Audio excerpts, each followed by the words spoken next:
오늘 여러분과 함께 나눌 이야기는 어쩌면 조금 불편할 수도 혹은 가슴 한구석이 서늘해질 수도 있는 이야기입니다. 우리가 마음을 닫고 삶의 이치를 배워가는 과정에서 흔히 범하는 실수들이 있지요.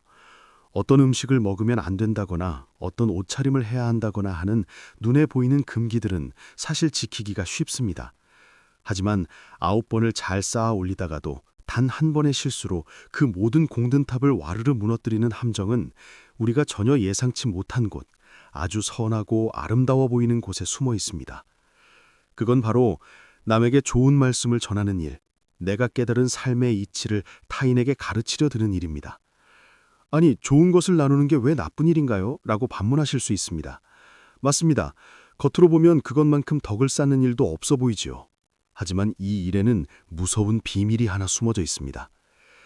2500년 전 부다께서 보리수 아래에서 마침내 큰 깨달음을 얻으신 그날을 한번 상상해 보십시오. 온 우주의 이치를 꿰뚫어 보신 그분께서 가장 먼저 하신 일이 무엇인지 아십니까? 사람들을 모아놓고 연설을 하신 게 아닙니다. 그분은 무려 49일 동안이나 침묵하셨습니다. 입을 굳게 다무셨죠. 도대체 왜 그러셨을까요? 할 말이 없어서였을까요? 아닙니다. 그 49일 동안 그분은 기다리셨던 겁니다. 당신이 품은 이 귀하고 소중한 씨앗을 심었을 때 그것을 썩지 않고 싹을 틔워낼 수 있는 진짜 흙을 찾고 계셨던 겁니다. 그분은 아셨던 거지요. 준비되지 않은 땅에 씨앗을 뿌리는 것은 씨앗을 버리는 일일 뿐만 아니라 그 땅마저 망치는 일이라는 것을 말입니다. 옛 어른들의 말씀 중에 이런 말이 있습니다. 달을 가리키는데 왜 손가락만 쳐다보느냐. 참 유명한 말이죠. 그런데 이 말을 가만히 들여다보면 무서운 진실이 보입니다. 마음의 이치, 진정한 진리라는 것은 사실 말로 다 설명할 수 있는 게 아닙니다. 말과 글은 그저 저 밤하늘에 뜬 둥근 달을 가리키는 제 손가락일 뿐입니다. 달 그 자체가 아니라는 말입니다. 그런데 상대방의 마음이, 그 영혼이 아직 달을 바라볼 준비가 되지 않았는데 제가 자꾸 손가락을 들어 올리면 어떻게 될까요? 그 사람은 평생 제 손가락의 생김새, 손톱의 모양만 분석하다가 끝납니다. 정작 봐야 할 달은 영영 보지 못한 채 말이죠. 더 무서운 건 그렇게 준비되지 않은 사람에게 억지로 귀한 이치를 전하려 하면 듣는 사람만 혼란스러워지는 게 아니라 전하는 사람, 즉 여러분 자신의 마음밭까지 황폐해진다는 사실입니다. 맑은 물을 오물통에 부으면 물까지 더러워지듯 귀한 가르침이 오해와 편견으로 얼룩지는 것을 지켜보는 일은 수행자에게 큰 고통이자 장애가 됩니다. 그래서 옛 스승님들은 사람을 보고 법을 전하라, 그릇에 맞춰 물을 따르라 라고 그토록 강조하셨던 겁니다. 자, 그렇다면 우리는 누구를 조심해야 할까요? 오늘은 여러분이 마음속에 깊이 새겨두셔야 할 절대 삶의 이치를 논해서는 안 되는 두 부류의 사람에 대해 아주 긴 이야기를 해보려 합니다.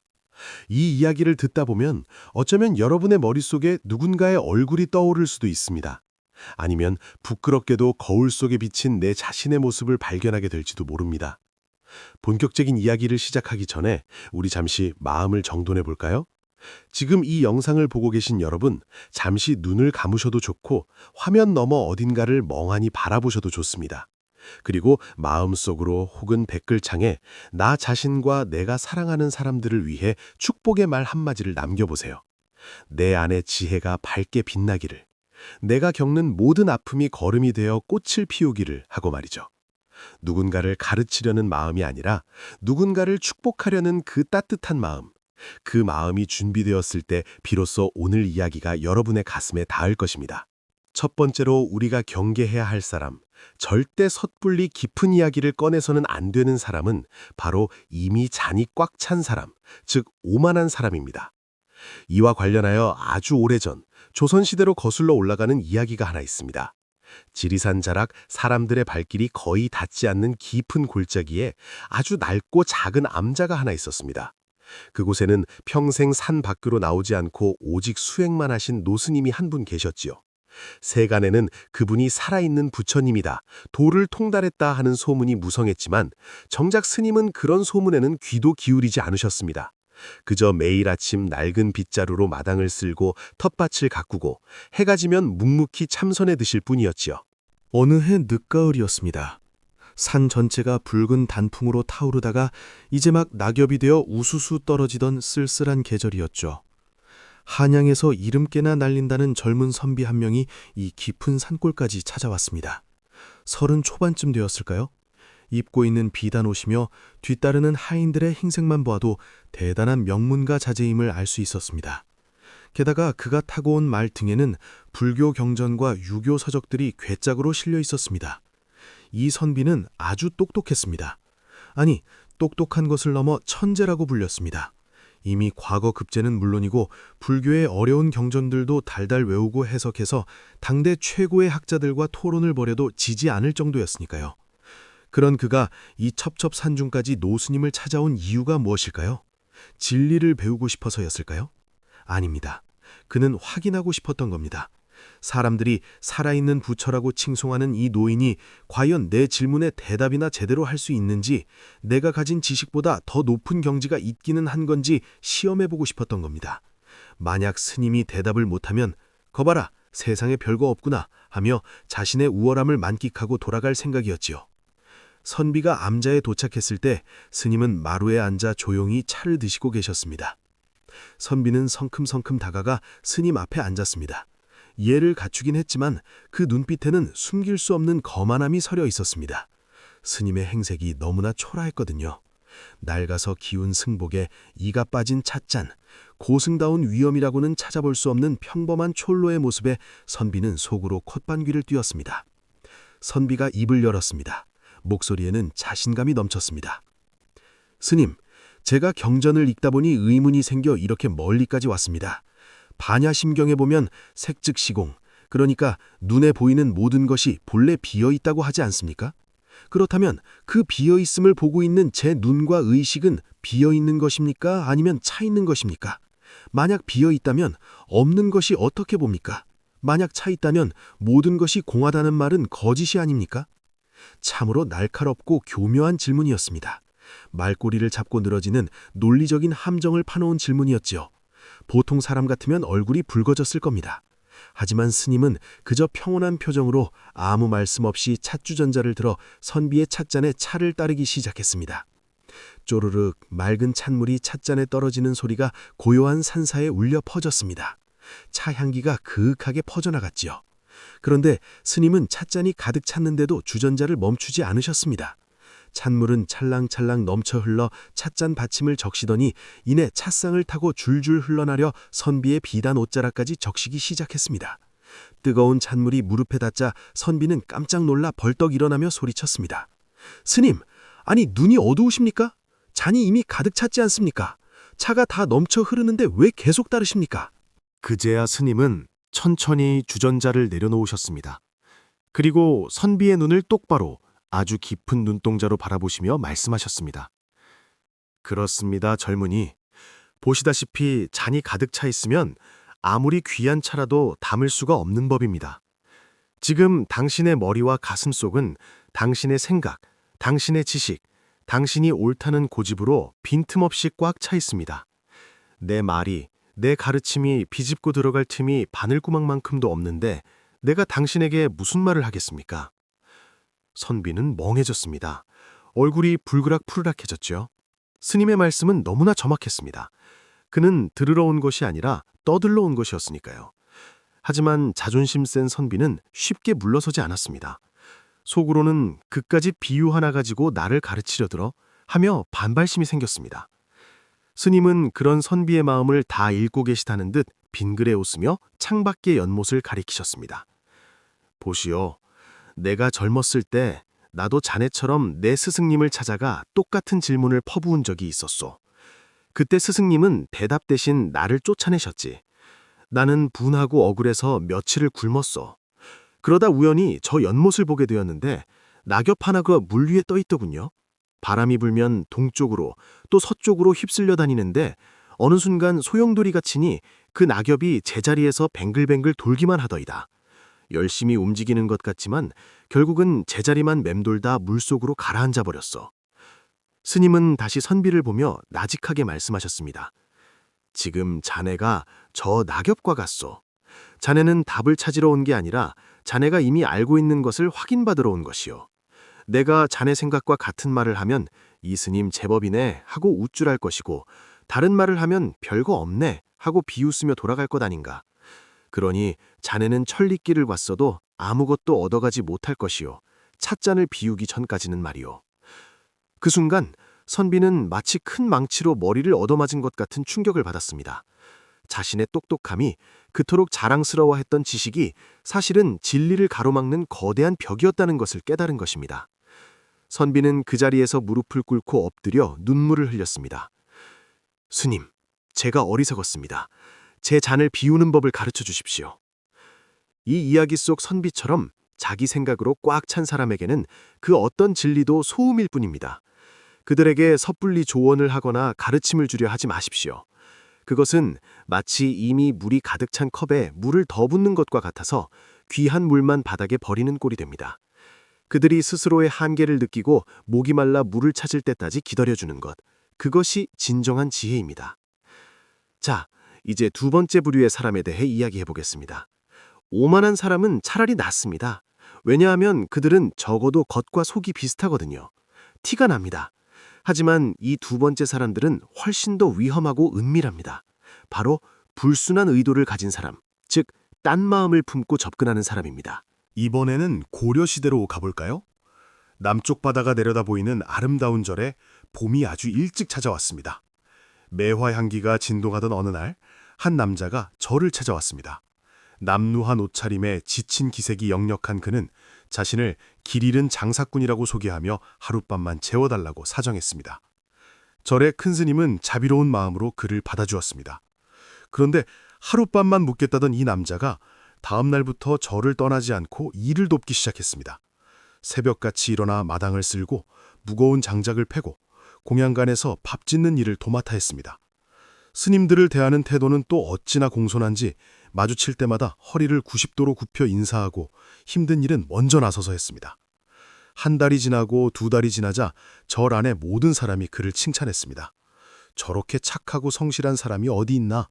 어지간한 수행자보다 낫다며 입을 모았죠. 그는 큰 스님께 정식으로 제자가 되고 싶다고 간청했습니다. 하지만 이상하게도 평소 인자하시던 큰 스님은 아직 때가 아니다, 더 지켜보자며 차갑게 거절하셨습니다. 주위 사람들은 큰 스님이 너무 야박하다고 수군거렸지만 남자는 불평 한마디 없이 묵묵히 더 열심히 일했습니다. 1년 가까이 그런 생활이 이어졌습니다. 누가 봐도 그는 완벽한 수행자의 모습이었습니다. 그러던 어느 날 저녁이었습니다. 남자가 법당을 청소하다가 불상 뒤편 구석진 곳에 놓인 낡은 나무 상자 하나를 발견했습니다. 먼지가 뽀얗게 쌓인 그 상자는 평소 큰 스님이 아무도 손대지 못하게 하던 것이었습니다. 남자는 주위를 살피더니 떨리는 손으로 상자를 열었습니다. 그 안에는 아주 오래되어 누렇게 바랜 낡은 경전 한 권이 들어있었습니다. 그때였습니다. 그건 내 스승의 스승님께서 남기신 책이다. 언제 오셨는지 큰 스님이 법당 문 앞에 서 계셨습니다. 남자는 화들짝 놀라 책을 떨어뜨릴 뻔했죠. 스님, 죄송합니다. 먼지를 털려다가 그만. 남자는 급히 변명하며 고개를 조아렸습니다. 큰 스님은 천천히 다가오셔서 남자의 눈을 깊이 들여다보며 나직하게 말씀하셨습니다. 전에 내려오는 말로는 그 책 속에 세상을 마음대로 부릴 수 있는 신비한 힘, 그 비법이 숨겨져 있다고 하더구나. 누구든 그 뜻을 깨치면 천하를 호령할 수 있다고 말이야. 그 순간 아주 찰나였지만 남자의 눈동자가 흔들렸습니다. 그리고 그 눈 깊은 곳에서 번득이는 빛이 스쳐 지나갔습니다. 그것은 수행자의 맑은 눈빛이 아니었습니다. 굶주린 짐승이 먹잇감을 발견했을 때 보이는 탐욕, 그리고 그 힘을 얻어 세상을 발 아래 두고 싶어하는 시커먼 욕망의 빛이었지요. 큰 스님은 그 찰나를 놓치지 않으셨습니다. 다음 날 아침 남자는 다시 큰 스님을 찾아가 무릎을 꿇고 애원했습니다. 스님, 저를 받아주십시오. 1년 동안 죽은 듯이 일했습니다. 제 진심을 이제는 믿어주시지 않습니까? 큰 스님은 씁쓸한 표정으로 고개를 저으셨습니다. 자네는 너무 완벽해. 그게 문제야. 남자가 고개를 들었습니다. 완벽한 게 왜 문제입니까? 진짜 마음을 딱 끌어온 사람은 그렇지 않다네. 때로는 흔들리고 때로는 괴로워하고 실수도 하고 자신의 못난 모습 때문에 밤새 울기도 하지. 그게 진짜 사람의 마음이야. 그런데 자네는 마치 잘 짜인 연극을 하는 배우처럼 빈틈이 없어. 자네의 그 공손함, 그 성실함은 수행이 아니라 연기일 뿐이야. 남자의 표정이 순식간에 싸늘하게 변했습니다. 1년 동안 쓰고 있던 그 선량한 가면이 벗겨지는 순간이었습니다. 그래서 그 책의 비법이 뭡니까? 알려주시오. 말투조차 싹 바뀌었지요. 큰 스님은 한숨을 쉬며 대답했습니다. 그런 비법은 없다네. 그저 평범한 금강경 필사본일 뿐이야. 내 스승님께서 돌아가시기 직전 마지막 순간까지 마음을 놓지 말라는 당부를 적어두신 유품이지. 남자는 분노로 얼굴이 일그러졌습니다. 거짓말. 그따위 걸 지키려고 내가 1년이나 이 고생을 했단 말이야. 세상에 힘을 원하지 않는 놈이 어디 있어. 큰 스님은 단호하게 서리빨 같은 목소리로 꾸짖으셨습니다. 자네는 마음의 평화를 얻으려는 게 아니라 남을 지배할 힘을 얻으러 온 거야.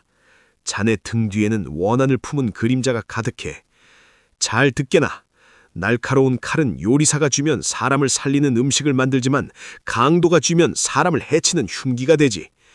마음의 이치, 깨달음이라는 것도 그렇다네. 올바른 마음을 가진 이에게는 세상을 구하는 약이 되지만 자네처럼 삿된 마음을 가진 이에게 들어가면 세상을 어지럽히는 무기가 될 뿐이야. 나는 자네에게 그 칼을 쥐어줄 수 없네. 당장 나가게.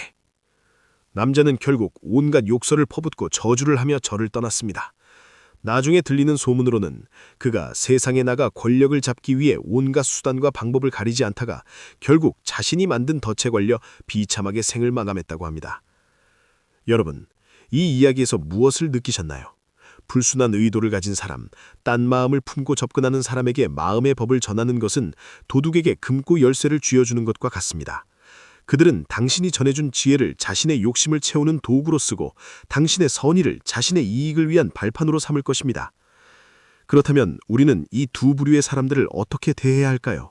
그저 외면하고 버려두는 것이 답일까요? 어떤 분들은 그래도 자비로운 마음으로 끝까지 가르쳐야 하지 않나요? 라고 물으실 수 있습니다. 하지만 진정한 자비란 무엇일까요? 아이가 사탕을 달라고 떼를 쓸 때 이 썩는 줄 알면서도 사탕을 주는 게 사랑일까요? 아니면 울더라도 사탕을 주지 않는 게 사랑일까요? 진정한 자비는 상대방이 원하는 것을 주는 게 아니라 그에게 진정으로 필요한 것을 주는 것입니다. 오만한 사람에게 가장 필요한 것은 지식이 아니라 실패입니다. 그들이 자신의 똑똑함으로도 해결할 수 없는 벽에 부딪혀 넘어지고 깨져서 스스로 내가 틀릴 수도 있구나. 내 잔이 너무 꽉 차 있었구나 라고 느끼며 겸손해질 때까지 침묵하며 기다려주는 것. 그것이 그 사람을 위한 최고의 자비입니다. 딴 마음을 품은 사람에게 가장 필요한 것은 거절입니다. 그들이 불순한 의도로는 아무것도 얻을 수 없다는 것을 깨닫게 하고 그들이 악용할 수 있는 도구를 쥐어주지 않음으로써 그들이 더 큰 죄를 짓지 않도록 막는 것. 그것이 그를 돕는 길입니다. 이야기를 마치기 전에 가장 중요한 말씀을 드리고 싶습니다. 이 긴 이야기를 들으시면서 여러분은 혹시 누군가를 떠올리며 판단하지는 않으셨나요? 내 직장 상사가 딱 저 오만한 선비 같아. 내 주변에 저런 사기꾼 같은 사람이 있었지 하면서 말이죠. 하지만 정말 무서운 것은 이 두 사람의 모습이 바로 내 안에도 숨어 있다는 사실입니다. 우리 자신을 솔직하게 들여다봅시다. 내가 조금 안다고 해서 남의 말을 자르고 가르치려 들지는 않았나요? 내 생각만 옳다고 고집부리며 남의 마음에 상처를 주지는 않았나요? 혹은 마음 공부를 한다면서 속으로는 이걸 배우면 남들보다 더 멋있어 보이겠지? 이걸로 돈을 벌 수 있을까? 남들이 나를 존경해 주겠지? 하며 계산하고 있지는 않았나요? 오만함과 욕심은 타인에게만 있는 게 아닙니다. 우리 모두의 마음속에 잡초처럼 자라고 있습니다. 마음 공부는 남을 평가하는 잣대가 아니라 나를 비추는 거울이어야 합니다. 옛 성현께서 말씀하시길 진짜 수행자는 세상의 허물을 보지 않고 오직 자신의 마음을 살핀다 라고 하셨습니다. 오늘 우리가 나눈 이 이야기가 여러분이 타인을 편단하는 도구가 아니라 여러분 자신의 마음밭을 돌보는 호미가 되었으면 좋겠습니다. 내 안에 오만함이라는 잔을 비우고 욕심이라는 가면을 벗어버릴 때 비로소 세상의 참된 이치가 따스한 햇살처럼 부드러운 달빛처럼 우리 마음에 스며들 것입니다. 그때가 되면 여러분은 굳이 말로 가르치려 하지 않아도 됩니다. 여러분의 온화한 표정, 겸손한 태도, 따뜻한 침묵 그 자체가 누군가에게는 가장 큰 가르침이 되고 위로가 될 테니까요. 꽃이 향기를 억지로 퍼뜨리려 하지 않아도 벌과 나비가 찾아들듯이 말입니다. 오늘 이야기는 여기까지입니다. 부디 여러분의 마음 그릇이 텅 비어 그 안에 우지를 다 담을 만큼 넓고 깊어지기를 진심으로 축원합니다. 오늘 이 긴 이야기가 여러분의 마음에 작은 물결을 일으켰다면, 그리고 이 이야기가 필요할 것 같은 소중한 분들이 떠오른다면 조용히 공유해 주세요. 어쩌면 그분들도 지금 마음의 갈증을 느끼고 계실지 모르니까요. 여러분은 살면서 이런 경험을 해보신 적이 있나요? 혹은 내 안의 오만함과 마주한 적은 없으신가요? 댓글로 여러분의 진솔한 이야기를 들려주세요. 저는 여러분의 이야기를 읽으며 또 많이 배웁니다. 다음 시간에도 우리의 마음을 울리는 깊고 따뜻한 이야기로 다시 찾아오겠습니다. 그때까지 평안하시길 바랍니다. 고맙습니다.